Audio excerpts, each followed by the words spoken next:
안녕하세요. 청년부를 담당하고 있는 박윤성 목사입니다.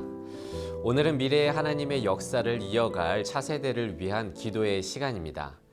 하나님께서는 어떠한 상황 속에서도 주의 역사를 위한 사람들을 남기십니다. 그리고 그 주인공들은 바로 우리 다음 세대들인 줄로 믿습니다. 팬데믹 속에서도 이들이 현재에 함몰되지 않고 소망을 품고 살아갈 수 있도록 함께 중보하시기를 진심으로 소망합니다.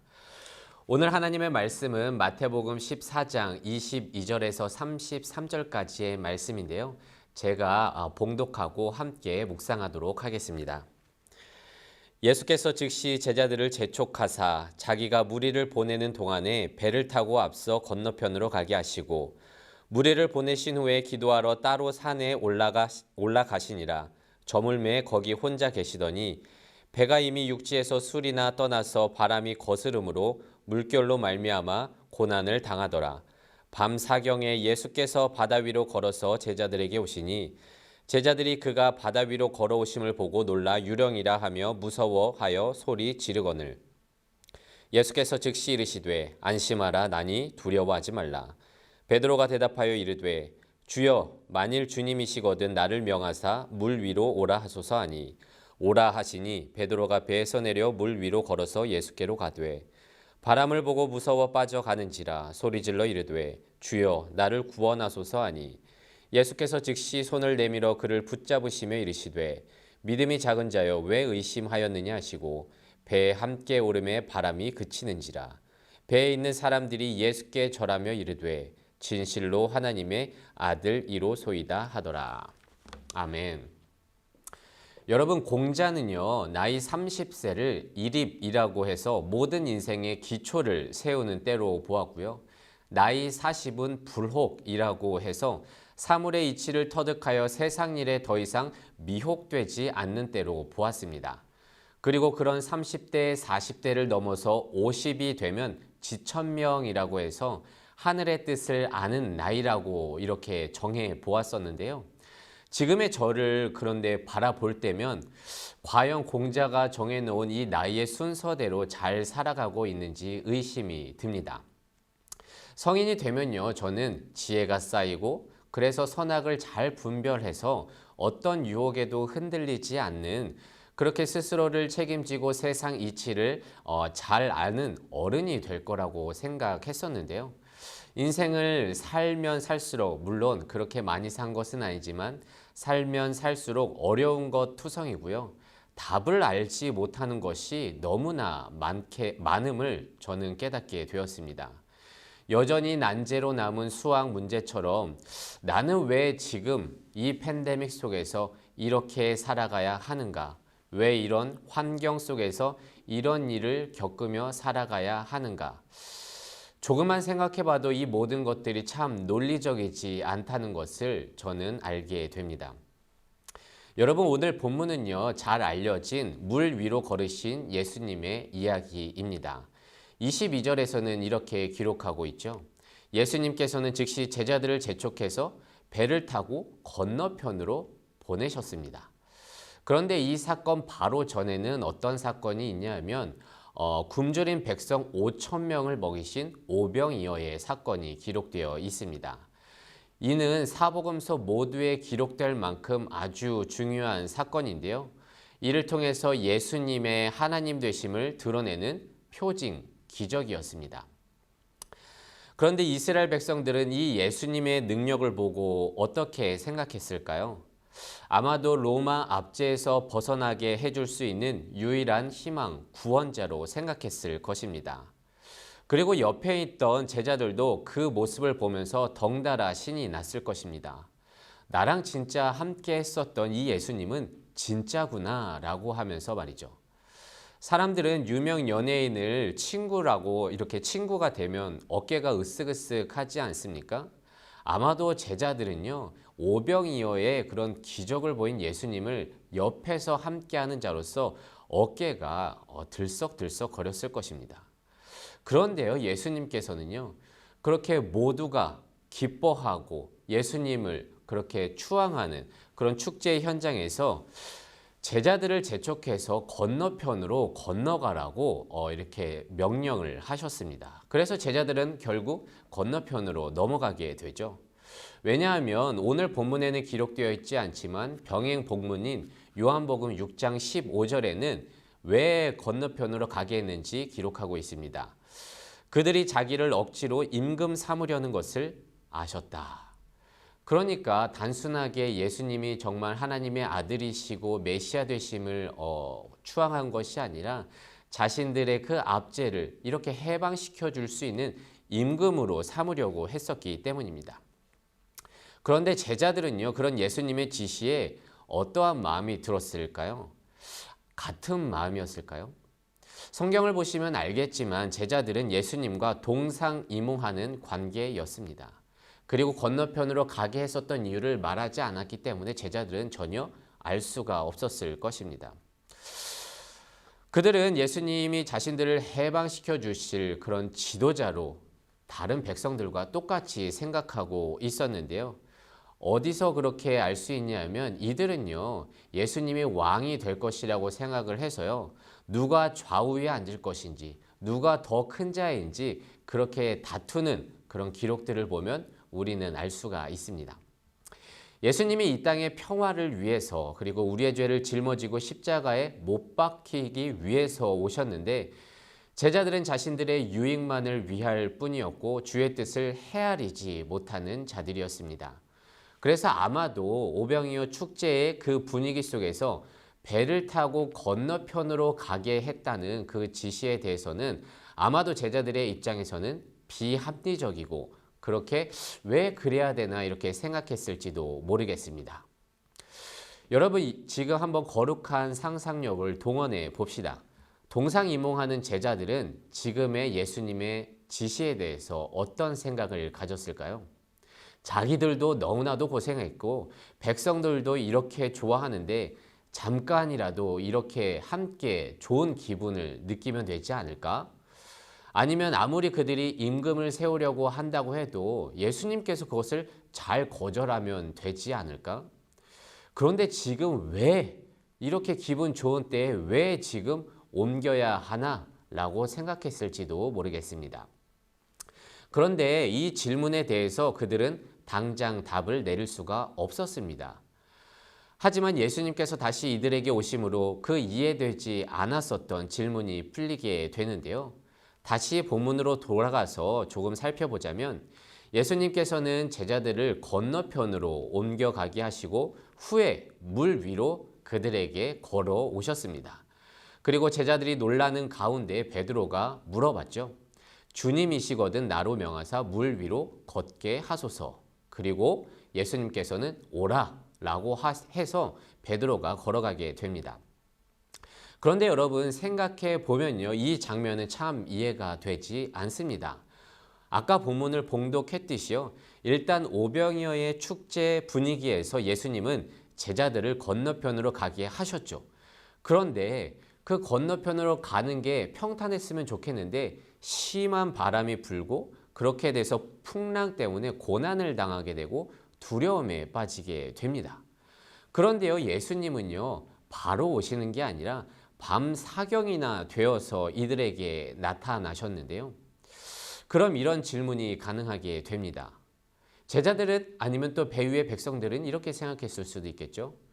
왜 급하게 오병이어 들판에서 빠져나가게 해놓고서는 왜 예수님은 우리만 가게 해서 풍랑 속에서 두렵게 하는 거야? 아니면 또 왜 예수님은 바로 오지 않고 밤 사경이 되어서야 오는 거야? 왜 예수님은 또 물 위로 걸어 오시는 거야? 이 모든 질문, 여기서 한 문제라도 풀 수 있는 분들이 계십니까? 그런데요, 그럼 그때에도 베드로는요, 일단 예수님을 향해서 나아가기로 결단합니다. 그도 여러 가지 왜에 대해서 의문점들이 많았었겠지만 예수님께서 하나님 되심을 신뢰하고 상황은 이렇지만 어떻게 주께로 나아가야 할까를 고민하면서 주께 물어본 것입니다. 물 위이지만 주님께로 나아가게 하시옵소서.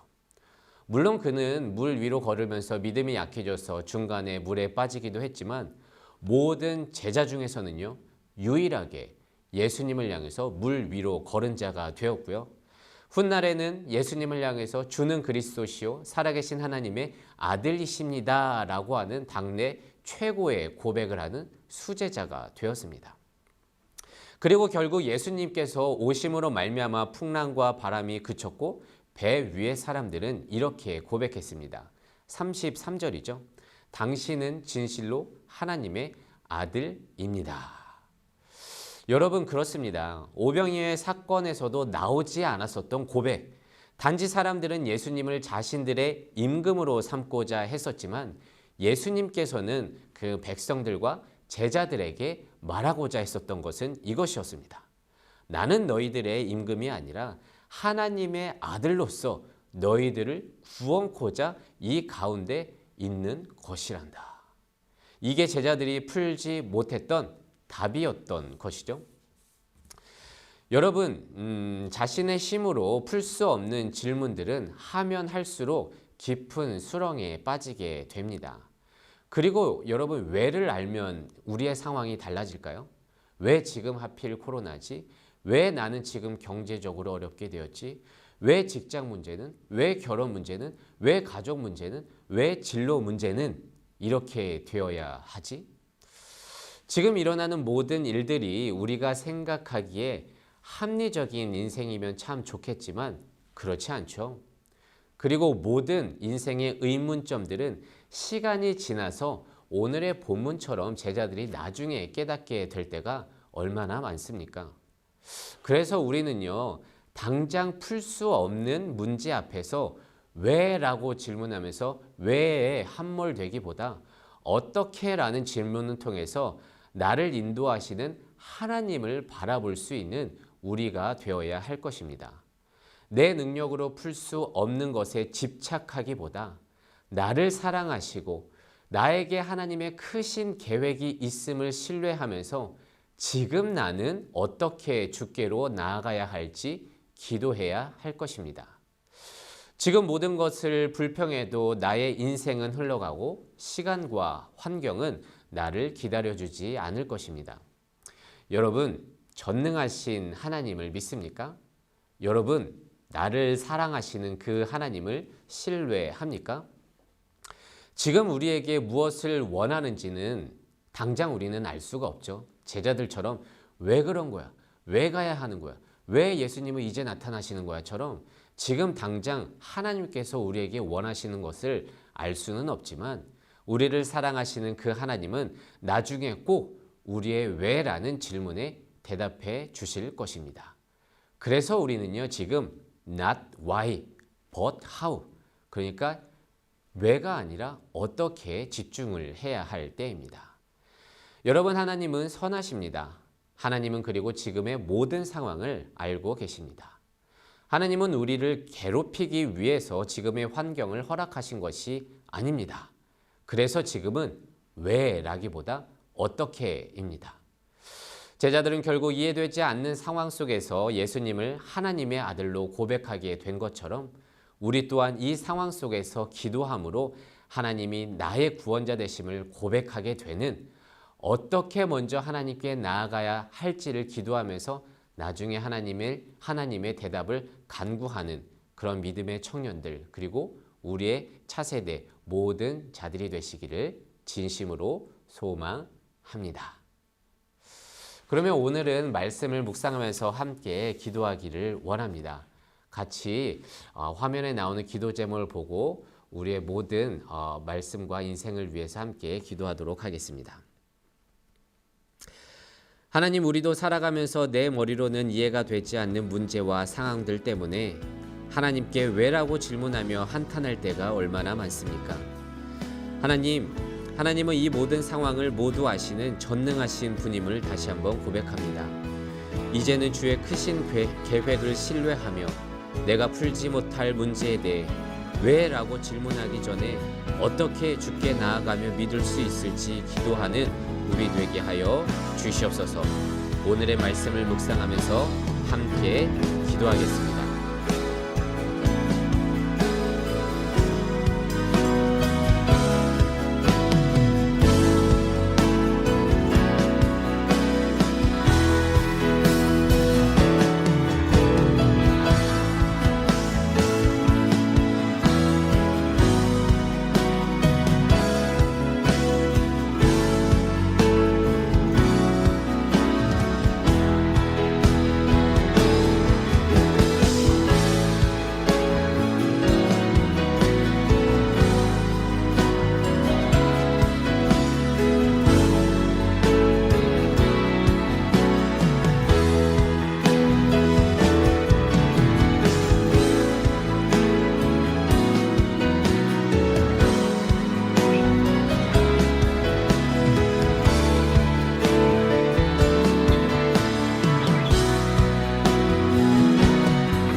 이번에는 우리의 모든 청년들을 위해서 함께 기도하는 시간을 갖도록 하겠습니다. 하나님, 여전히 계속되는 코로나의 위협이 우리의 삶을 두렵게 합니다. 우리의 신앙을 위시하여 모든 청년들의 문제들, 학업과 진로, 취업과 이직, 결혼 문제 등 앞을 내다볼 수 없는 상황 속에서도 지금에 좌절하지 않고 소망을 품는 청년들 되게 하여 주시옵소서. 나를 향한 주의 계획을 신뢰하며 내게 주어진 삶을 온전히 감당할 수 있는 담대함을 허락하여 주시옵소서. 우리의 모든 청년들을 생각하며 함께 기도하겠습니다.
마지막으로 우리의 차세대 모든 교육부를 위해서 함께 기도하도록 하겠습니다. 하나님, 팬데믹 가운데 우리 차세대 모든 자녀들에게 참된 교육의 시간과 교회에 대해서의 신앙 교육의 기회를 허락하여 주시고, 현재를 탓하지 않고 이 코로나 속에서도 주가 주신 비전을 가슴에 품는 주의 자녀들 되게 하여 주시옵소서. 이 상황 속에서 오직 살아계신 하나님을 만나고 이 상황을 담대하게 극복해 나갈 수 있는 신실한 차세대 모든 자녀들 되게 하여 주시옵소서. 우리의 모든 차세대 그리고 교육부를 위해서 함께 기도하겠습니다.